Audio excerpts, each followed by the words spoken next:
നമസ്കാരം. എൻ്റെ പേര് വന്ദന. ഞാൻ ഇപ്പോൾ ഈ 2 ദിവസം മുമ്പ് മരിച്ച നമ്മുടെ ആശ്രനന്ദ എന്ന് പറഞ്ഞ കുട്ടിയുടെ സ്കൂളിൽ എൻ്റെ കുട്ടിയും പഠിച്ചിട്ടുണ്ടായിരുന്നു. ഞാനും ആ സ്കൂളിലെ ടീച്ചറായിരുന്നു. അപ്പോൾ അത് നിങ്ങളുമായിട്ട് എൻ്റെ ഒരു എക്സ്പീരിയൻസ് ഷെയർ ചെയ്യണം എന്ന് ഈ നിമിഷത്തിലെങ്കിലും ഞാനത് ഷെയർ ചെയ്യണം എന്ന് എനിക്ക് തോന്നി.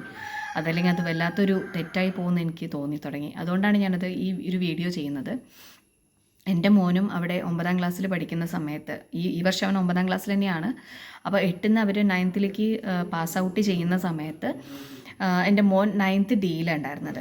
അപ്പോൾ അവിടുന്ന് ഒരു എക്സാം അവർ നടത്തി. ആ എക്സാം ജയിച്ചപ്പോൾ എൻ്റെ മോന് കുറച്ച് മാർക്സ് കുറവാണെന്ന് പറഞ്ഞ്, അതായത് പ്രാക്ടിക്കൽസും കൂട്ടിയിട്ട് മാർക്ക് ഉണ്ടെന്ന് പറഞ്ഞു. അതിൻ്റെ അടിസ്ഥാനത്തിൽ അവൻ പാസ്സാണ്, അതല്ലെങ്കിൽ അവൻ മാത്സിൽ തോറ്റിട്ടുണ്ടെന്ന് പറഞ്ഞിട്ട് മാർക്ക് കുറവാണെന്നും പറഞ്ഞിട്ട് അവർ നോട്ടീസ് ബോർഡിൽ എൻ്റെ കുട്ടിയുടെ പേരുടെ ഒപ്പം തന്നെ കുറച്ച് കുട്ടികളുടെ പേരും അതിൽ ഉൾപ്പെടുത്തിയിട്ടുണ്ടായിരുന്നു. അപ്പോൾ ഇങ്ങനെ ഉൾപ്പെടുത്തിയതിൽ ഞാൻ പോലും അറിഞ്ഞിട്ടില്ല. ഞാൻ അവിടെ ഒരു അധ്യാപികയാണ് ഞാൻ അറിഞ്ഞിരുന്നില്ല. എന്നിട്ട് പിന്നീട് ഇത് അനൗൺസ് ചെയ്തിട്ടുണ്ടായിരുന്നു. അതായത് മാർക്ക് കുറഞ്ഞ കുട്ടികൾ രക്ഷിതാക്കൾ വന്ന ശേഷം മാത്രമേ ആ കുട്ടികൾക്ക് 9ലേക്ക് തുടർന്നിരിക്കാൻ പറ്റൂ എന്നുള്ളത്. അപ്പോൾ ഞാൻ അത് അറിഞ്ഞ പ്രകാരം ഹസ്ബൻഡിനെ വിളിച്ചു വരുത്തുകയും പിന്നെ ഹസ്ബൻഡ് വന്നിട്ട് അതിനെ പറ്റിയിട്ട് സംസാരിക്കുകയൊക്കെ ചെയ്തു. അപ്പോൾ അങ്ങനെ കുട്ടീനെ 9th ഡിയിൽ ഇരുത്താൻ പറ്റില്ല, 9th ഇയിൽ ഇരുത്തണമെന്നും പറഞ്ഞുകൊണ്ട് 9th ഇയിലേക്ക് കുട്ടിയെ ഷിഫ്റ്റ് ചെയ്തു. അതെൻ്റെ കുട്ടിയിലുണ്ടാക്കിയൊരു മാനസിക ഇമ്പാക്റ്റ് ആസ് എ മദർ ഞാൻ കണ്ടിട്ടുള്ളതാണ്. എൻ്റെ കുട്ടി ഇവിടെ ഇന്ന് കരഞ്ഞിലും ഭയങ്കരമായിട്ട് ഡിപ്രഷൻ പോലെ മൂടിയായി. എൻ്റെ കുട്ടി ഓൾറെഡി എൻ്റെ മോൻ ഇൻട്രോവേർട്ടാണ്. എനിക്കിതെല്ലാം കൂടെ കണ്ടപ്പോൾ ഞാൻ ആ ടീച്ചറോട് റിക്വസ്റ്റ് ചെയ്തു, ക്ലാസ് ടീച്ചറോട് ഞാൻ പറഞ്ഞു, ടീച്ചറെ മോനെ അതിൽ തന്നെ ഇരുത്താൻ പറ്റുമോ, 9th ഡിയിലൊന്ന് അവൻ അഡ്ജസ്റ്റായി വരുന്നേ ഉള്ളൂ, ഒന്ന് ഇരുത്താൻ പറ്റുമോ എന്ന് ഞാൻ ചോദിച്ചു. അപ്പോൾ വേറൊരു ടീച്ചറുടെ പേരാണ് പറഞ്ഞത്. ആ ടീച്ചറോട് പോയിട്ട് നിങ്ങൾ റിക്വസ്റ്റ് ചെയ്യുമോ, അല്ലാതെ എനിക്കിതിലൊന്നും ചെയ്യാൻ പറ്റില്ല എന്ന് പറഞ്ഞു. അപ്പോൾ പിന്നെ എനിക്ക് തോന്നി വേണ്ട, അങ്ങനെ ഒരു റിക്വസ്റ്റ് ചെയ്യേണ്ട ഒരു ഇത് എനിക്ക് ആ ടീച്ചറോട് അങ്ങനെ സംസാരിക്കാൻ എനിക്ക് പറ്റില്ല. അപ്പോൾ അങ്ങനെ ആ ഒരു ഇതിൽ ഞാൻ എന്ത് ചെയ്തു വെച്ചാൽ, എനിക്ക് ആകെ ഒരു ഓപ്ഷൻ ഉള്ളത് എൻ്റെ കുട്ടിയെ അവിടെ നിന്ന് മാറ്റി ചേർത്തുക എന്നുള്ളതാണ്. അപ്പം ഞാൻ പറഞ്ഞു മോനെ ശരി കുഴപ്പമില്ല, നിനക്ക് അവിടെ പറ്റുന്നില്ല, ഒരു തരത്തിലും അഡ്ജസ്റ്റ് ആവാൻ പറ്റുന്നില്ലെങ്കിൽ എൻ്റെ കുട്ടി അവിടെ നിന്ന് സ്കൂൾ മാറിക്കോളൂ എന്ന് പറഞ്ഞിട്ട് എൻ്റെ കുട്ടീനെ ഇവിടെ ഗവൺമെൻറ് സ്കൂളിൽ, എയ്ഡഡ് സ്കൂളിൽ ഞാൻ മാറ്റുകയാണ് ചെയ്തത്. അപ്പോൾ എൻ്റെ 2ാമത്തെ മോനും അവിടെ ഉണ്ട്. അവനും ഭയങ്കര സങ്കടം പറയാൻ തുടങ്ങി, വേണ്ട അമ്മ ഞാൻ അവിടെ പഠിക്കുന്നില്ല. അപ്പോൾ ഞാൻ പറഞ്ഞു, നീ നിൽക്ക്, നമുക്ക് നോക്കാം, ഞാനിപ്പോൾ അവിടെ ഉണ്ടല്ലോ എന്നൊക്കെ പറഞ്ഞ് എൻ്റെ കുട്ടീനെ സമാധാനിപ്പിച്ച് നിർത്തി. ഇതെല്ലാം കഴിഞ്ഞിട്ട് എൻ്റെ ഒരു എക്സ്പീരിയൻസ് ആണ് ഇപ്പോൾ ഞാൻ പറയാൻ പോകുന്നത്.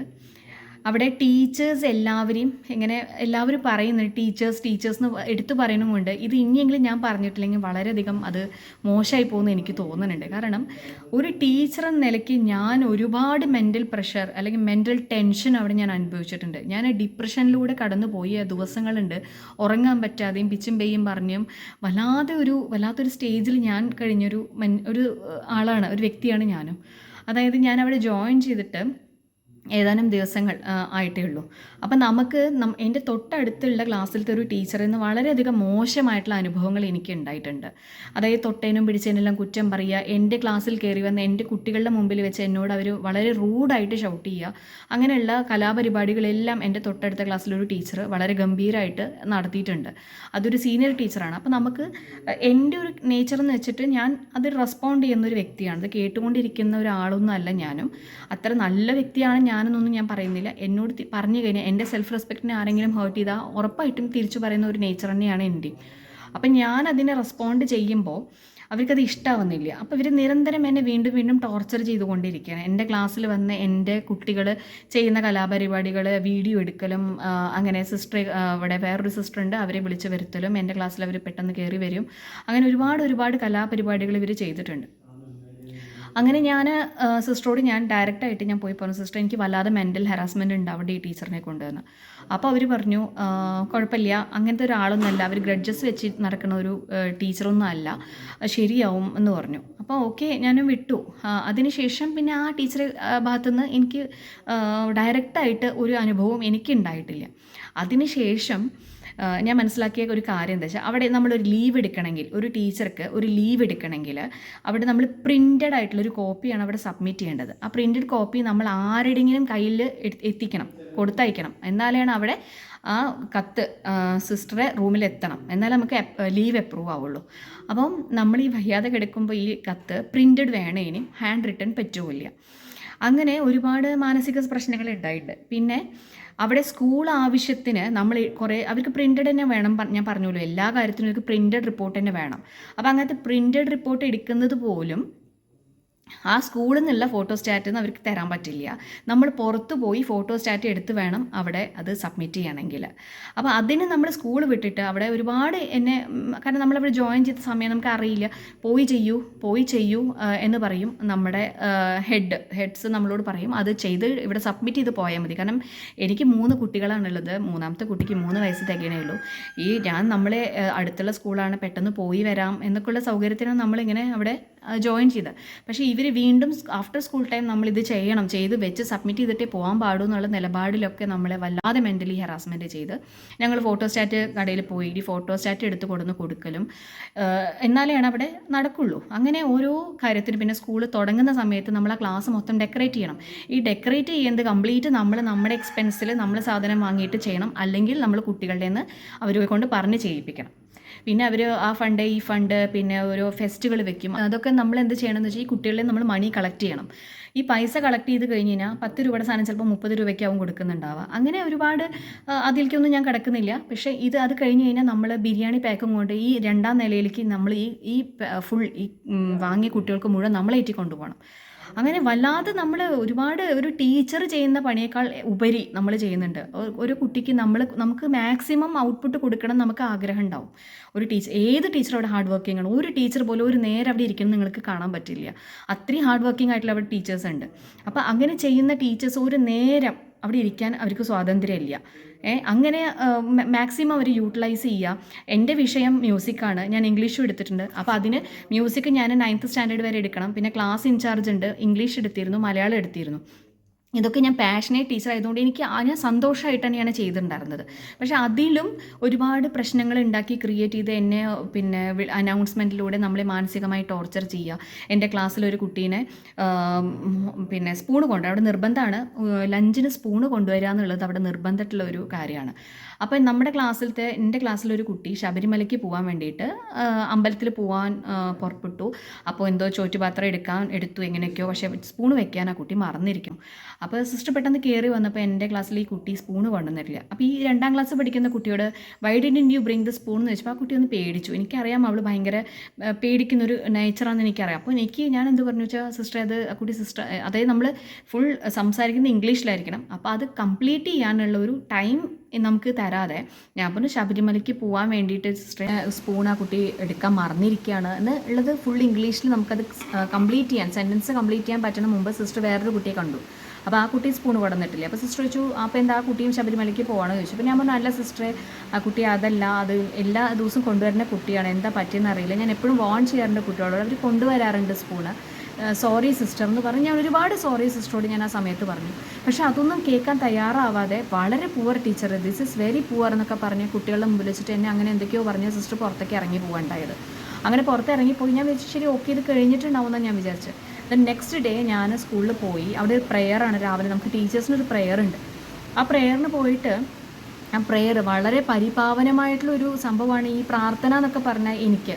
അപ്പോൾ നമ്മൾ ആ ഫസ്റ്റ് ദിവസം രാവിലെ നമ്മൾ വളരെ പോസിറ്റീവായിട്ട് ഇരിക്കുന്നൊരു സമയമാണ്. ആ പോസിറ്റിവിറ്റിയാണ് നമ്മൾ കുട്ടികളുടെ അടുത്ത് ചെന്ന് കാണിക്കേണ്ടത്. അപ്പോൾ രാവിലെ ചെന്ന വഴിക്ക് ഈ പ്രാർത്ഥന കഴിഞ്ഞപ്പോൾ സിസ്റ്റർ എല്ലാവരെയും മുമ്പിൽ വെച്ചിട്ട് ഈ ശബരിമലയുടെ ഈ സംഭവം, അതായത് ഇവിടെ ഒരു ടീച്ചർ പറയുകയാണ് ശബരിമലയ്ക്ക് പോകണമെങ്കിൽ ശബരിമലയ്ക്ക് പോകുന്ന കുട്ടികൾക്ക് സ്പൂൺ ഉപയോഗിക്കാൻ പാടില്ല എന്ന് പറയുകയാണ് ഇവിടെ ഓരോ ടീച്ചേഴ്സ് എന്ന് പറഞ്ഞു. അത് പറഞ്ഞ് ഞാൻ അംഗീകരിക്കും. കാരണം ഏത് ടീച്ചറാണെന്നുള്ള ആർക്കും അറിയില്ല, കുഴപ്പമില്ല, അതെല്ലാം പറഞ്ഞു കഴിഞ്ഞാൽ മനസ്സിലാക്കാൻ പറ്റും. പക്ഷേ അവിടെ എടുത്തു പറഞ്ഞു വന്ദന ടീച്ചർന്ന്. അപ്പോൾ അത് അത്രയും ടീച്ചേഴ്സ് അവിടെ ഇരിക്കുകയാണ്, എല്ലാ ടീച്ചേഴ്സിൻ്റെ മുമ്പിൽ വെച്ചിട്ടാണ് എൻ്റെ പേരെടുത്ത് പറയണത്. അത് എനിക്ക് ഉണ്ടാക്കിയ മാനസിക വിഷമം. അതിൻ്റെ ഇടയ്ക്ക് വേറൊരു ടീച്ചർ അപ്പോഴേക്കും പറയുക, അവിടുത്തെ ഹെഡുകൾ ഇങ്ങനെ പറയുകയാണ് അങ്ങനത്തെ ഒരു ആചാരമേ ഇല്ല, അങ്ങനത്തെ ഒരു ആചാരമില്ലെന്ന് എനിക്കും നന്നായിട്ട് അറിയാം. ഞാനും ഭക്ഷണം തന്നെയാണ് കഴിക്കണത്.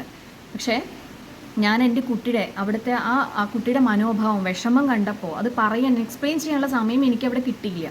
അപ്പോഴേക്കും അവരത് അനുമാനിച്ച് ഇതാണ് എന്ന് കരുതി അവരിവിടെ വന്ന് പബ്ലിക്കായിട്ട് എൻ്റെ പേര് എല്ലാവരും മുമ്പിൽ വിളിച്ച് പറയുമ്പോൾ എനിക്കുണ്ടായ മാനസിക വിഷമം അത് എത്രയാണെന്നുള്ളത് പറഞ്ഞറിയിക്കാൻ എനിക്ക് അറിയണില്ല. അങ്ങനെ ഒരുപാട് കാര്യങ്ങൾ കൊണ്ട് എന്നെ അവർ ടാർഗറ്റിംഗ് ആയിരുന്നു. ഞാൻ എങ്ങനെയെങ്കിലും, അതായത് ഞാൻ റെസ്പോണ്ട് ചെയ്യുന്നൊരു വ്യക്തിയാണെന്ന് അവർക്ക് വളരെ വ്യക്തമായിട്ട് അവിടെ പ്രിൻസിപ്പളിനായാലും അവിടെ പല ടീച്ചേഴ്സിനും, കുറച്ച് ടീച്ചേഴ്സ്, ഞാൻ എല്ലാ ടീച്ചേഴ്സിനെയും പറയുന്നില്ല, കുറച്ച് ടീച്ചേഴ്സിനും വളരെ നന്നായിട്ട് അറിയാം ഞാൻ റെസ്പോണ്ട് ചെയ്യും, പ്രതികരിക്കും, ഇതിനെതിരെ പറയും എന്നൊക്കെ അറിയുന്നതുകൊണ്ട് അവർ മനഃപൂർവ്വം എന്നെ ഒരു ടാർഗറ്റിംഗ് ആയിട്ട് എടുത്തിട്ടാണ് അവർ ഈ എൻ്റെ മോൾ ഇതേപോലെ ഏപ്രിൽ 3-ാം തീയതി, ആ ദിവസം ഞാൻ മറക്കില്ല, ഏപ്രിൽ 3-ാം തീയതി ഇവർക്കൊരു പ്രൊമോഷണൽ മീറ്റിംഗ് ഉണ്ട്. ആ ദിവസം നമ്മൾ എല്ലാം സബ്മിറ്റ് ചെയ്യണം. അപ്പോൾ നമ്മുടെ അലമാരയിലത്തെ പുസ്തകങ്ങളെല്ലാം റെഡിയാക്കി ഷെൽഫെല്ലാം ഒഴിച്ചു കൊടുക്കണം. ഇതെല്ലാം ഞാൻ ചെയ്ത് ഞാൻ ആ സ്കൂളിൽ നിന്ന് മീറ്റിംഗ് ഉണ്ട്, പ്രൊമോഷൻ സിസ്റ്റർ അടുത്ത് ഡയറക്റ്റായിട്ട് നമ്മളിരുന്ന് സംസാരിക്കുന്ന ഒരു മീറ്റിംഗാണ്. അവിടെ പോലെ സിസ്റ്റർ നമ്മുടെ അടുത്ത് വളരെ നല്ല രീതിയിൽ ഇങ്ങനെ പറഞ്ഞു, ഇങ്ങനെയാണ്, പിന്നെ നിങ്ങൾ കുഴപ്പമില്ല, പക്ഷേ കുറച്ചൊക്കെ കംപ്ലയിൻറ്റ്സ് കിട്ടിയിട്ടുണ്ട്, ഫോൾട്ട്സൊക്കെ നിങ്ങളുടെ ഭാഗത്തു നിന്നുണ്ട് എന്നൊക്കെ പറഞ്ഞു.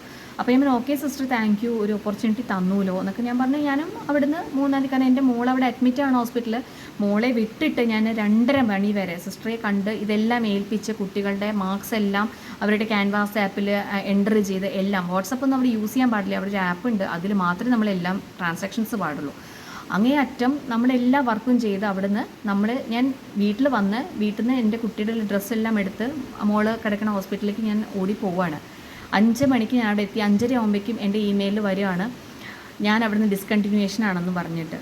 അത് എനിക്കുണ്ടാക്കിയൊരു വിഷമം. കാരണം ഈ കുട്ടികൾക്ക് എക്സാം നടത്തുന്നതിൻ്റെ തലേ ദിവസം അടക്കം ഞാൻ എൻ്റെ കുട്ടികൾക്ക് ഓൺലൈൻ ക്ലാസ്സസ് എടുത്തിട്ടുണ്ട്. അങ്ങേയറ്റം സിൻസിയറിറ്റി കാണിച്ചതാണോ ഞാൻ ചെയ്ത തെറ്റ് എന്നാണ് എനിക്ക് മനസ്സിലാവാത്തത്. അപ്പോൾ അങ്ങേയറ്റം എൻ്റെ കുട്ടികൾ പറഞ്ഞു ടീച്ചർ ആ സ്കൂളിൽ നിന്ന് പോയി, ഞാൻ റെസിഗ്നേഷൻ ലെറ്റർ കൊടുക്കാൻ നിന്നതാണ്. കാരണം ഞാൻ ഡിപ്രഷൻ പോലെ തന്നെ ആയിരുന്നു അവിടെ, കാരണം ലീവ് എടുക്കാൻ പറ്റില്ല, അങ്ങനെ ഒരുപാട് പ്രശ്നങ്ങൾ. പക്ഷേ എൻ്റെ കുട്ടികളുടെ സ്നേഹം കണ്ടപ്പോൾ എനിക്ക് അവിടുന്ന് പോരാൻ തോന്നിയില്ല. അതുകൊണ്ട് തന്നെ ഞാൻ റെസിഗ്നേഷൻ ലെറ്റർ എഴുതി വെച്ചു, പക്ഷേ കൊടുത്തില്ല. പക്ഷേ അപ്പോൾ ഈ ഡിസ്കണ്ടിന്യൂഷൻ മെയിൽ നമുക്ക് വന്നപ്പോൾ വല്ലാതെ മനസ്സായിട്ട് പഠിച്ചു. കാരണം ഒട്ടും അവിടെ വർക്ക് ചെയ്യാത്ത ചില ടീച്ചേഴ്സ് ഉണ്ട്, ഒട്ടും വർക്ക് ചെയ്യില്ല. അവർക്ക് ഫോൺ എടുക്കാം, അവർക്ക് അവരുടെ സ്വാതന്ത്ര്യങ്ങൾ അവിടെ പല ഉണ്ട്. അത് വിഷയത്തിലേക്ക് ഞാൻ കിടക്കുന്നില്ല മോറായിട്ട്. അപ്പോൾ അതെല്ലാം അവർക്ക് എങ്ങനെ വേണമെങ്കിലും ആവാം. അപ്പോൾ അവർ അവിടെ നിലനിർത്തിക്കൊണ്ട് അവിടെ അത്രയും ഹാർഡ് വർക്കിംഗ് ചെയ്യുന്ന ടീച്ചേഴ്സിനെ ടാർഗറ്റ് ചെയ്ത് പുറത്താക്കുമ്പോൾ ആ ടീച്ചർക്ക് ഉണ്ടാവുന്ന, സമൂഹത്തിലേക്ക് ഇറങ്ങുമ്പോൾ ആ ടീച്ചർക്ക് ഉണ്ടാവുന്ന മെൻ്റൽ പ്രഷർ എന്താണ്? കാരണം ഞാൻ ഒരുപാട് സ്കൂളിൽ വർക്ക് ചെയ്തിട്ടുണ്ട്. ഇന്നേ വരെ ഒരു സ്കൂളിൽ നിന്നും എന്നെ പറഞ്ഞു വിട്ടതല്ല, ഞാനായിട്ട് ഇറങ്ങിപ്പോകുന്നതാണ്. കാരണം എൻ്റെ പ്രാരബ്ധം കൊണ്ടും എൻ്റെ മക്കളുടെ കാര്യം കൊണ്ടും എനിക്ക് പോരേണ്ടി വന്നിട്ടുള്ള സാഹചര്യങ്ങളാണ്. അപ്പോൾ ഇവിടെ എന്താണ് സംഭവിച്ചതെന്ന് വെച്ച് കഴിഞ്ഞാൽ എൻ്റെ മോളുടെ അസുഖം കാരണം എനിക്ക് ലീവ് ചോദിക്കുമ്പോൾ കിട്ടായ്മയും ഇങ്ങനത്തെ പ്രശ്നങ്ങളൊക്കെ വന്നിട്ട് വല്ലാതെ മാനസിക സമ്മർദ്ദം ഞാൻ ആ സമയത്ത് അനുഭവിച്ചിട്ടുണ്ട്. അപ്പോൾ ഇങ്ങനെ ഒരു ഡിസ്കണ്ടിന്യൂഷൻ മെയിൽ വന്നപ്പോൾ അടുത്തുള്ളവരൊക്കെ ചോദിക്കാൻ തുടങ്ങി, എന്ത് പറ്റി ടീച്ചറെ ഡിസ്കണ്ടിന്യൂ? അപ്പോൾ ഞാൻ പറഞ്ഞു, ഞാൻ സത്യമാണ് പറഞ്ഞത്, അല്ലാതെ ഞാൻ അവിടുന്ന് പോകുന്നു എന്നൊന്നുമല്ല ഞാൻ പറഞ്ഞു. എനിക്ക് ഡിസ്കണ്ടിന്യൂഷൻ മെയിൽ വന്നു, ഞാൻ പോന്നു, ഇത് തന്നെയാണ് പറഞ്ഞത്. എല്ലാവരോടും ഇപ്പോഴും അത് തന്നെയാണ് ഞാൻ പറയുന്നത്. എനിക്ക് അവർ ഡിസ്കണ്ടിന്യൂഷൻ മെയിൽ അയച്ചു, അതിൻ്റെ റീസൺ എന്താണെന്ന് എനിക്കതറിയില്ല. അപ്പോൾ തന്നെ ഞാൻ അവർക്ക് അയച്ചു, എന്താണ് സിസ്റ്റർ ആ റീസൺ, എന്താണ് ഞാൻ ചെയ്ത് തെറ്റ്, എൻ്റെ ഫോൾട്ട് എന്താണെന്ന് ചോദിച്ചിട്ട് ഞാനൊരു മെസ്സേജ് അയച്ചു സിസ്റ്റർക്ക്. അപ്പോൾ ഇവിടെ അടുത്തുള്ളവരൊക്കെ എന്നോട് ചോദിച്ചു, നീ അവിടെ പഠിപ്പിക്കാനിട്ടാണോ? അതെനിക്ക് വല്ലാതെ സങ്കടമായി. കാരണം അത്രയും ഞാൻ എഫേർട്ട് എടുക്കണം സ്കൂളിന് വേണ്ടിയിട്ട്. ഒരു മനോരമ ഫെസ്റ്റിവൽ വെച്ചിരുന്നു, അതിനുവേണ്ടി ഒരുപാട് എഫേർട്ട് എടുത്ത് ഒരു 1500 പേര് ഞാൻ ആ സ്കൂളിലേക്ക് ഇതിനു വേണ്ടി വിളിച്ചിട്ടുണ്ട്. അങ്ങനെ അങ്ങേയറ്റം നമ്മൾ അധ്വാനിച്ചിട്ടും അവരുടെ ഓരോ പ്രോഗ്രാമിനും കുട്ടികളെ കൊണ്ടുപോകാനും ആ രക്ഷിതാക്കളെ എല്ലാവരും സ്കൂളിൽ എത്തിയ ശേഷം കുട്ടികളെ ഏൽപ്പിച്ച ശേഷം മാത്രമാണ് ഞാൻ ആ സ്കൂൾ കോമ്പൗണ്ട് വിട്ടിട്ട് എൻ്റെ വീട്ടിലേക്ക് വന്നിട്ടുള്ളൂ. അപ്പോൾ അത്രയും നമ്മുടെ സ്വന്തം മക്കളെ ഈ വീട്ടിൽ ഒറ്റയ്ക്ക് വിട്ടിട്ട്, അതായത് ഹസ്ബൻഡ് ഉണ്ടാവും, അങ്ങനെ വിട്ട് നമ്മുടെ സ്കൂൾ കുട്ടികളെ അത്രയും കെയറോടുകൂടി നോക്കിയിട്ടും പിന്നെയും അത്രയും ആത്മാർത്ഥത കാണിച്ചത് എന്തുകൊണ്ടാണ് അവർ നമ്മളോട് ഇങ്ങനെ ചെയ്തതെന്നുള്ള വിഷമം എൻ്റെ മനസ്സിൽ വല്ലാതെ കിടന്നു. അതിനെ ഒരു പ്രതിഷേധം എന്ന ഒരു ഇതിൽ ഞാൻ സിസ്റ്റർക്ക് മെസ്സേജ് ചെയ്തു, സിസ്റ്ററെ എന്താണ് റീസൺ, എന്താണ് ഫോൾട്ട് എന്ന് വെച്ചിട്ട്. അതിന് എനിക്ക് കിട്ടിയത്, ഞാൻ എക്സ്പീരിയൻസ് സർട്ടിഫിക്കറ്റ് വാങ്ങാൻ സ്കൂളിലേക്ക് ചെന്നു. എക്സ്പീരിയൻസ് സർട്ടിഫിക്കറ്റ് വാങ്ങാൻ വേണ്ടി ഞാൻ അവിടെ ചെന്നപ്പോൾ ഉണ്ടായൊരു ദുരനുഭവം, അത് ആർക്കും അങ്ങനെ ഉണ്ടാവാതിരിക്കട്ടെ. ഞാൻ അവിടെ ചെന്നു. അവിടെ ചെന്നപ്പോൾ ഒരു 3/4 മണിക്കൂർ അവിടെ വെയിറ്റ് ചെയ്യേണ്ടി വന്നു. വെയിറ്റ് ചെയ്ത് HR എന്നോട് പറഞ്ഞു, ടീച്ചറെ ഒരു 10 മിനിറ്റും കൂടി വെയിറ്റ് ചെയ്യൂ, എടുത്തു തരാം, ഇനി ഒരു സീലും കൂടി ആവശ്യമുള്ളൂ എന്ന്, അവിടെ ഒരു സ്റ്റാഫിൻ്റെ സീലും കൂടി ആവശ്യമുണ്ട് എന്ന് പറഞ്ഞു. ശരിയെന്ന് പറഞ്ഞാൽ ആ പ്രകാരം ഞങ്ങൾ വെയിറ്റ് ചെയ്തു. അപ്പോൾ എൻ്റെ കൂടെ വേറൊരു ടീച്ചറും ഉണ്ടായിരുന്നു ഈ എക്സ്പീരിയൻസ് സർട്ടിഫിക്കറ്റ് വാങ്ങിക്കാൻ വേണ്ടിയിട്ട്. അപ്പോൾ ആ ടീച്ചർ പറഞ്ഞു, ടീച്ചറെ ഞാൻ ഏപ്രിൽ 3-ാം തീയതി സിസ്റ്ററെ പോയി വിസിറ്റ് ചെയ്തിട്ടില്ല, എനിക്കും ഒന്ന് സിസ്റ്ററെ കാണുന്നുണ്ട് എന്ന് പറഞ്ഞപ്പോൾ ഓക്കെ നമുക്ക് ചെല്ലാം എന്ന് പറഞ്ഞ് ഞാൻ HR-നോട് ചോദിച്ചു, ഞങ്ങൾക്ക് എന്നാ സിസ്റ്ററെ കാണാൻ പറ്റുമെന്ന് ചോദിച്ചു. അത് പ്രകാരം ഓക്കെ ടീച്ചർ കണ്ടോളൂ, അത് തന്നെയാണ് അതിൻ്റെ പ്രൊസീജിയർ എന്ന് ആ കുട്ടി പറയുകയും ചെയ്തു. അങ്ങനെ ഞങ്ങൾ രണ്ടാളും സിസ്റ്ററെ കാണാൻ നേരിട്ട് ചെല്ലുകയാണ്. അവിടെയും ഒരു 15 മിനിറ്റ്സ് ഞങ്ങൾ പുറത്ത് വെയിറ്റ് ചെയ്തിട്ടുണ്ട്, കാരണം പാരൻസ് ഉണ്ടായിരുന്നു അതിൻ്റെ ഉള്ളിൽ. ഇതെല്ലാം കഴിഞ്ഞ് അകത്ത് ചെന്നപ്പോൾ സിസ്റ്റർ മുഖം മാറി. മേ ആ ഗെറ്റിൻ ചോദിച്ചപ്പോൾ ഒരുമാതിരി പരിഹാസം പോലെയൊക്കെ ആക്കി, മുഖമൊക്കെ ആക്കി. ഞങ്ങൾ ചെന്ന് കഴിഞ്ഞപ്പോൾ ചെന്ന വഴിക്ക് ഞങ്ങളോട് പറഞ്ഞു, എത്ര ധൈര്യമുണ്ട് എനിക്ക് ഇങ്ങനത്തെ മെസ്സേജൊക്കെ അയക്കാൻ, നിങ്ങൾ ആരെ എന്നെ ചോദ്യം ചെയ്യാൻ എന്നുള്ള രീതിയിൽ നമ്മളോട് വളരെ ധാർഷ്ട്യമായിട്ട് അറൊഗൻ്റായിട്ട് ഞങ്ങളോട് സംസാരിച്ചു. അപ്പം ഞാൻ പറഞ്ഞു, സിസ്റ്ററെ എന്തിനപ്പോൾ ഇത്ര ദേഷ്യപ്പെടുന്നത്, അത്ര ദേഷ്യപ്പെടാൻ മാത്രമൊന്നുമില്ല, എന്താ നമ്മുടെ ഫോൾട്ട് എന്നല്ലേ ചോദിച്ചിട്ടുള്ളൂ, സിസ്റ്റർ എന്തിനാ അങ്ങനെ ദേഷ്യപ്പെടുന്നു, സിസ്റ്റർ ഒന്ന് സമാധാനമായിട്ട് സംസാരിക്കൂ എന്ന് പറഞ്ഞപ്പോൾ നിങ്ങൾ എന്നെ പഠിപ്പിക്കേണ്ടെന്ന് പറഞ്ഞു എന്നോട്. അപ്പം ഞാൻ പിന്നെ മിണ്ടില്ല. അപ്പോൾ എൻ്റെ കൂടെയുള്ള ടീച്ചറും ഇങ്ങനെ ചോദിച്ചു, ടീച്ചർ സിസ്റ്ററെ ഫോൾട്ട് എന്താണെന്ന്. അപ്പോൾ നിന്നെ ഇവിടെ സ്ഥിരം നിർത്തിക്കോളാം എന്ന് ഞാൻ പറഞ്ഞിട്ടുണ്ടോ, നിങ്ങൾക്ക് ഞാൻ ഒരു വർഷത്തെ ടെമ്പററി ഇതല്ലേ തന്നിരിക്കുന്നത് എന്നോട് ചോദിച്ചു, ഒരു വർഷത്തെ കോൺട്രാക്റ്റ് അല്ലേ ഉണ്ടായിരുന്നത്. ഞാൻ പറഞ്ഞു ഒക്കെ ശരിയാണ് സിസ്റ്റർ പറഞ്ഞൊക്കെ ശരി. അപ്പം ഞാൻ ചോദിച്ചു, എൻ്റെ ഫോൾട്ട് എന്താണെന്നല്ലേ ഞാൻ സിസ്റ്ററെ ചോദിച്ചിട്ടുള്ളൂ, അത് നമുക്ക് അറിയേണ്ട ഒരു അവകാശം ഉണ്ടല്ലോ. അപ്പോൾ ഞാനൊരു സ്കൂളിൽ നിന്ന് പെട്ടെന്ന് ഇറങ്ങി പോരുമ്പോൾ അവർ എന്നോട് ചോദിക്കും എന്തുകൊണ്ടാണ് ടീച്ചറെ പോകുന്നതാണ്, അതുപോലെ നമുക്കും അറിയേണ്ട എന്താ റീസൺ. ആ ഒരു ഇതിൽ നമ്മൾ ചോദിച്ചപ്പോൾ പുറത്തു പോകും, വളരെ നമ്മളെ ഇൻസൾട്ട് ചെയ്യുന്ന രീതിയിൽ കടന്നു പുറത്തു പോ എന്ന് സിസ്റ്റർ സ്ക്രീം ചെയ്യാണ് ഉണ്ടായത് അവിടെ നിന്നിട്ട്. അപ്പോൾ എൻ്റെ കൂടെയുള്ള കുട്ടിയും വല്ലാതെ പാനിക്കായി, അവളും ഭയങ്കര ഷോക്കായി. അപ്പോൾ സിസ്റ്റർ എന്തിനാ ഇങ്ങനെ പറയണേ, നമ്മുടെ ഫോൾട്ട് എന്താണെന്നല്ലേ ചോദിച്ചുള്ളൂ, കിടന്നു പോകാനല്ലേ പറഞ്ഞ രണ്ടാളോടും പറഞ്ഞു. അങ്ങനെ ഞങ്ങളെ ഇൻസൾട്ട് ചെയ്ത് നമ്മളുടെ അടുത്ത് പുറത്ത് പോകാനാണ് പറഞ്ഞത്, സ്ക്രീം ചെയ്തിട്ട്. അപ്പോൾ ഞങ്ങൾ രണ്ടുപേരും ആ ഡോറിൻ്റെ അവിടെ എത്തുമ്പോൾ അവിടെ HR ഉണ്ടായിരുന്നു, ഓരോ ഓഫീസ് സ്റ്റാഫും ഉണ്ടായിരുന്നു. അപ്പോൾ ഇങ്ങനെ സ്ക്രീം ചെയ്ത് ഞങ്ങൾ അങ്ങോട്ട് തിരിഞ്ഞ് ആ ഡോറിൻ്റെ അവിടെ എത്തിയപ്പോൾ വൃത്തികെട്ട ജന്തുക്കളാണ്. ഞാൻ അവിടെ കൊലപാതകമോ അല്ലെങ്കിൽ വേറെ എന്തെങ്കിലും വൃത്തികേട് കാണിച്ചിട്ടാണ് നമ്മൾ ആ സ്കൂളിൽ നിന്ന് ഇറങ്ങി വരേണ്ടി വന്നു വെച്ചാൽ അവരാ പറഞ്ഞതിന് വാക്കിന് ഒരു ഇതുണ്ട്. പക്ഷേ ഞാൻ ആ തിരുവസ്ത്രത്തിനെ അത്രയും ബഹുമാനിക്കുന്നതുകൊണ്ട് ഞാൻ ഒന്നും പറയാതെ തിരിച്ചിറങ്ങി പോന്നു. അവിടെ നിന്ന് ഇറങ്ങിപ്പോന്ന് അവിടെ നിൽക്കുന്ന സമയത്ത് HR എന്നോട് വന്ന് പറഞ്ഞു, ടീച്ചറെ ഇനി 2 ദിവസം കഴിഞ്ഞിട്ട് വരാൻ പറഞ്ഞു സിസ്റ്റർ, ഇപ്പോൾ സീൽ വെക്കാൻ അവിടെ ആളില്ല എന്ന് പറഞ്ഞു. അങ്ങനെ എനിക്ക് വല്ലാതെ വിഷമം തോന്നി. ഞാൻ ചോദിച്ചു, എന്താ നിങ്ങൾ ഈ പറയണത്, ഇത് കുറച്ച് കൂടുതലല്ലേ ചോദിച്ചു. ദിസ് ഇസ് ടു മച്ച് എന്ന് പറഞ്ഞു ഞാൻ. ആ പറഞ്ഞതിൽ എനിക്ക് വല്ലാതെ സങ്കടം വന്നു, ഇമോഷണലി ഞാൻ അവിടുന്ന് കരയുണ്ടായത്. അപ്പോൾ എന്നോട് HR പറഞ്ഞു, അയ്യോ ടീച്ചർ കരയരുത്, ഇവിടെ പാരൻസ് എല്ലാം നിൽക്കുന്നത്, കുട്ടികൾ നിൽക്കുന്ന ടീച്ചർക്ക് അപ്പോൾ കരയരുത് പറഞ്ഞു. നമ്മുടെ ഇമോഷൻസ് എങ്ങനെ നമുക്ക് അടുക്കാൻ പറ്റും. ഞാൻ അവിടെ നിന്ന് ഇങ്ങോട്ട് വന്ന് എനിക്ക് പിന്നെ മനസ്സിലാകെ ഒരു നമുക്ക് എന്തോ കല്ല് കയറ്റി വെച്ച് നമ്മൾ എന്തോ ഒരു അപരാധം ചെയ്ത ഒരു അവസ്ഥയിൽ ഞാനും ഈ കുട്ടി സ്യൂസൈഡ് ചെയ്ത് പറഞ്ഞാൽ ഇതിൻ്റെ അങ്ങേ അറ്റം വേർഷനിൽ ഞാൻ പല ടീച്ചേഴ്സിൻ്റെ മുമ്പിൽ വെച്ച് അപമാനിതയായില്ലോ, അങ്ങനെ എനിക്ക് കേൾക്കേണ്ട ഒരു അവസ്ഥ വന്നില്ലേ, എനിക്ക് തിരിച്ച് പ്രതികരിക്കാൻ പറ്റിയില്ലല്ലോ എന്നുള്ള വിഷമം എനിക്ക് നല്ലപോലെ ഉണ്ടായിട്ടുണ്ട്. അങ്ങനെ അവിടെ ഉള്ള മാതാവിനോട് ഞാൻ പ്രാർത്ഥിച്ചാൽ പോകുന്നത് അത്രയും വിഷമമായി. കാരണം എന്ത് തെറ്റ് ചെയ്തിട്ട് ഞാൻ അങ്ങേ അറ്റം ആത്മാർത്ഥത ഈ സ്കൂളിൽ കാണിച്ചതാണോ ഞാൻ ചെയ്ത തെറ്റെന്ന് ഞാൻ അങ്ങേ അറ്റം വിഷമിച്ചിട്ടാണ് ഞാനും ആ കുട്ടിയും അവിടെ നിന്ന് ഇറങ്ങി പോരുണ്ടായത്. എന്നിട്ട് പിന്നെ എൻ്റെ ഹസ്ബൻഡിനെ പറഞ്ഞയക്കുകയാണ് ചെയ്തത്, ഒന്ന് പോയിട്ട് ആ സർട്ടിഫിക്കറ്റ് വാങ്ങിയിട്ട് വരുമെന്ന് പറഞ്ഞാൽ. അപ്പോഴും അവരെന്നെ ഒരു മാസം കഴിഞ്ഞിട്ട് ഞാൻ ഏട്ടനെ പറഞ്ഞയച്ചു, 2 ദിവസം കഴിഞ്ഞ് വരാൻ പറഞ്ഞതാണ്, 1 മാസം കഴിഞ്ഞിട്ട് ഹസ്ബൻഡ് പോയത്. അപ്പോൾ ഇവർ പറയുന്ന കാര്യം എന്താണെന്ന് വെച്ച് കഴിഞ്ഞാൽ എന്നോട് HR പറഞ്ഞു, സിസ്റ്ററെ ഒന്നും കൂടി വിളിക്കൂ ടീച്ചർ, സിസ്റ്ററെ ഒന്നും കൂടി വിളിക്കൂ, ഞങ്ങൾക്ക് അപ്രൂവ് ചെയ്യാൻ പറ്റുമോ എന്നറിയില്ല, സിസ്റ്റർ അപ്രൂവ് ചെയ്താൽ മാത്രമാണ് ഞങ്ങൾക്ക് ഇവിടുന്ന് ഇത് ചെയ്തു തരാൻ പറ്റുള്ളൂ, അല്ലാതെ ഞങ്ങൾക്ക് തരാൻ പറ്റില്ല എന്ന് പറഞ്ഞു. അപ്പോൾ ഞാൻ അറിഞ്ഞത് അവിടുന്ന് പോയ പല ടീച്ചേഴ്സും ഇമെയിലിൽ അവരയച്ചിട്ട് അവർക്ക് ഇമെയിലിൽ ചെയ്ത് കൊടുത്തിട്ടുണ്ട്, ഈ എക്സ്പീരിയൻസ് സർട്ടിഫിക്കറ്റ് അയച്ചു കൊടുത്തിട്ടുണ്ട്. ഇത് നേരിട്ട് പോയി റിക്വസ്റ്റ് കൊടുത്തിട്ടും സിസ്റ്റർ കയ്യിൽ കൊടുത്തിട്ടും നമുക്ക് പോയി ചെന്നപ്പോൾ അവർക്ക് ഒരുപാട് ഡിമാൻഡ്സ്. എന്നിട്ട് അത് കഴിഞ്ഞിട്ട് ഞാൻ പറഞ്ഞു, അയ്യോ അത് സിസ്റ്റർ ഇനി ആദ്യം വിളിക്കണമെന്ന് ചോദിച്ചപ്പോൾ ആ വിളിക്കണം, സിസ്റ്റർ അപ്രൂവ് ചെയ്താൽ മാത്രമേ നമുക്ക് ഇവിടുന്ന് അപ്രൂവ് ചെയ്യാൻ പറ്റുള്ളൂ എന്ന് പറഞ്ഞു. എന്നിട്ട് ഞാൻ വീണ്ടും സിസ്റ്ററെ വിളിച്ചു, ഗതികേടിൻ്റെ അങ്ങേ അറ്റാണ് ഞാൻ പറയണത് നിങ്ങളോട്. അപ്പോൾ ഇതേപോലെ സഫർ ചെയ്യുന്ന ഒരുപാട് ടീച്ചേഴ്സ് അവിടെ ഉണ്ട്, പക്ഷെ അവർ പറയില്ല, പേടി, കാരണം അവർ കാരണം നല്ലൊരു ഇൻസ്റ്റിറ്റ്യൂഷൻ, ഇത്രയും സാലറി കൊടുക്കുന്ന ഒരു സ്കൂളിൽ ലോക്കൽ ഏരിയയിലുള്ള ഒരുപാട് പേരുണ്ട്. അത് അവർ തന്നെ പറയാറുണ്ട്, ഞങ്ങളെ ഒന്നും ആർക്കും ചെയ്യാൻ പറ്റില്ല, ഞങ്ങൾ ഒരുപാട് വെൽ റെപ്യൂട്ടഡ് ആയിട്ടുള്ളൊരു ഇൻസ്റ്റിറ്റ്യൂഷനാണ്, അങ്ങനെയുണ്ട്, പിടിപാടുണ്ട് എന്നൊക്കെ ഒരുപാട് അവർ പറയാറുണ്ട്. അങ്ങനെ എന്തിനായാലും അവിടുന്ന് പിന്നെ ഞാൻ വീണ്ടും വിളിച്ച് ചോദിച്ചു, അപ്പോൾ നിങ്ങൾ തന്നായിരുന്നു, അപ്ലൈ ചെയ്തായിരുന്നു ചോദിച്ചപ്പോൾ ഞാൻ സിസ്റ്റർ കയ്യിലാണല്ലോ നേരിട്ട് തന്നതെന്ന് പറഞ്ഞു. എന്നെ മേടിച്ചോ എന്ന് പറഞ്ഞു. ഞാൻ പറഞ്ഞല്ലേ സിസ്റ്റർ അപ്രൂവ് ചെയ്യണം എന്നാണ് അവർ പറഞ്ഞത് പറഞ്ഞപ്പോൾ ഫോൺ കട്ട് ചെയ്യുക ചെയ്തത്, ഒന്നും മിണ്ടാതെ. പിന്നെ എൻ്റെ ഹസ്ബൻഡ് അത് മേടിച്ചിട്ട് വരിക ഉണ്ടായത്. അപ്പോൾ ഹസ്ബൻഡിനോടും അങ്ങനത്തെ ഒന്നും പറഞ്ഞിട്ടില്ല, അതായത് ലേഡീസിനോട് കുറച്ച് കൂടുതലായിട്ട് അവർ പറയുന്നുണ്ട്. അപ്പോൾ ഇതൊക്കെ ഞാൻ ഇത്രയും വലുതായിട്ട് പോലും എനിക്കത് സഹിക്കാൻ പറ്റുന്നില്ല, മാനസികമായിട്ട് എനിക്ക് വല്ലാത്തൊരു ഡിപ്രഷൻ തന്നെയാണ് ഉണ്ടായിരുന്നത്. കാരണം ഒരു സ്കൂളിൽ നിന്ന് നമ്മൾ ഡിസ്കണ്ടിന്യൂ ചെയ്ത് വരിക, ഒരു ഡിസ്കണ്ടിന്യൂഷൻ മെയിൽ അവിടെ നിന്ന് വരിക, അതായത് ഞാൻ മാത്രം 1-2 ടീച്ചേഴ്സ് മാത്രം ഡിസ്കണ്ടിന്യൂ ചെയ്ത് വരിക, അത് അത്രയും ആത്മാർത്ഥമായി അവിടെ വർക്ക് ചെയ്തിട്ട് അങ്ങനെ വരുമ്പോൾ നമുക്കും ഉണ്ടാവും വിഷമങ്ങൾ. അപ്പോൾ ആ ഒരു വിഷമത്തിനെതിരെ ഇപ്പോഴെങ്കിലും ഞാൻ വായ തുറന്നിട്ടില്ലെങ്കിൽ അത് വല്ലാത്തൊരു ജീവിതത്തിൽ എന്നും ഞാനത് ആലോചിച്ച് വേദനിക്കേണ്ട ഒരു അവസ്ഥ എനിക്ക് മാത്രമല്ല അവിടെയുള്ള പല ടീച്ചേഴ്സിനും ഉണ്ടാവും. അത് ഉണ്ടാവരുത് എന്ന് വെച്ചിട്ടാണ് ഞാനിപ്പോൾ ഈ ഒരു വോയിസ് വിടുന്നത്. പിന്നെ ഒരു കാര്യം കൂടി ഞാൻ പറയാം, അവിടെ പരസ്പരം ടീച്ചേഴ്സ് എവിടെയും സംസാരിക്കരുത് എന്ന് പറഞ്ഞ ഒരു സ്റ്റാഫ് റൂമില്ല. സ്റ്റാഫ് റൂം ഉണ്ട്, അത് ക്ലാസ് ടീച്ചേഴ്സ് അല്ലാത്ത ടീച്ചേഴ്സിന് മാത്രമാണ്. ബാക്കി എല്ലാ ടീച്ചേഴ്സും ആ ക്ലാസ്സിൻ്റെ പുറത്ത് തന്നെ ഇരിക്കണം എന്നുള്ളത് നിർബന്ധമാണ് അവിടുത്തെ. അപ്പോൾ ഒരു ടീച്ചേഴ്സിനെ കാണാനോ സംസാരിക്കാനോ നമുക്ക് ഒരു സമയം കിട്ടുന്നില്ല, ഡിസ്കസ് ചെയ്യാനോ ഒന്നും. പിന്നെ എല്ലാ മുക്കിലും കോണിലും ക്യാമറ വെച്ചിരിക്കുകയാണ്. പ്രത്യേകിച്ച് ന്യൂ ടീച്ചേഴ്സ് വന്ന ടീച്ചേഴ്സിനെ ടാർഗറ്റ് ചെയ്തുകൊണ്ട് അതിൻ്റെ ഉള്ളിൽ വോയിസ് റെക്കോർഡിങ്. പിന്നെ നമ്മൾ ക്യാൻറ്റീനിൽ പോകാൻ പാടില്ല. ക്യാൻറ്റീനിൽ പോയി ക്യാൻറ്റീൻ അവിടെ ഒരു announcement, new teachers is always on the canteen എന്ന് പറയുക. നമുക്കൊരു ഫ്രീ ടൈമിൽ നമുക്ക് സ്റ്റാഫ് റൂം ഇല്ലാത്തതുകൊണ്ട് തന്നെ നമ്മൾ ചിലപ്പോൾ 2 ടീച്ചേഴ്സിനെ കാണുമ്പോൾ നമുക്കൊരു മാനസികമായിട്ടൊരു റിലീഫിന് വേണ്ടി നമ്മൾ പോയിരിക്കുമ്പോൾ അതും വിഷയമാക്കി എടുക്കുക. അങ്ങനെയുള്ള പല കാര്യങ്ങൾ ഉണ്ട്. പക്ഷേ ഇപ്പോൾ ഇനി അത് ഞാൻ ഒരുപാട് വിസ്തരിക്കാൻ പോകുന്നില്ല. ഒരുപാട് കാര്യങ്ങളുണ്ട് അവിടത്തെക്കുറിച്ച് പറയുകയാണെങ്കിൽ. കാരണം അത്രമാത്രം അവിടെ സംഭവങ്ങൾ അരങ്ങേറുന്നുണ്ട്. വല്ലാത്തൊരു എന്താ പറയുക, ഒരു ഫ്രസ്ട്രേഷൻ നിറഞ്ഞ ഒരു എൻവിറോൺമെൻറ്റിൽ നിന്ന് ഞാൻ രക്ഷപ്പെട്ട ഒരു അവസ്ഥയിലാണ് ഇപ്പോൾ ഞാൻ നിൽക്കുന്നത്. അപ്പോൾ എൻ്റെ മോനെ അവിടുന്ന് മാറ്റിയത് എത്രയോ നല്ലതായി എന്ന് എനിക്കിപ്പോൾ ആസ് എ മദർ എനിക്ക് ഫീൽ ആവുന്നുണ്ട്. അപ്പോൾ ഞാനും പിന്നെ മരിച്ചുപോയ ആ കുട്ടിക്ക് വേണ്ടിയിട്ട് എൻ്റെ ഭാഗത്തുനിന്നും അനുശോചനം ഞാൻ രേഖപ്പെടുത്തുന്നു. വല്ലാത്ത ദുഃഖമുണ്ട്, പറയാൻ പോലും വാക്കുകൾ കിട്ടുന്നില്ല. ആ അച്ഛനും അമ്മയ്ക്കും ഈശ്വരൻ എല്ലാവിധ ധൈര്യങ്ങളും കൊടുക്കട്ടെ. നന്ദി.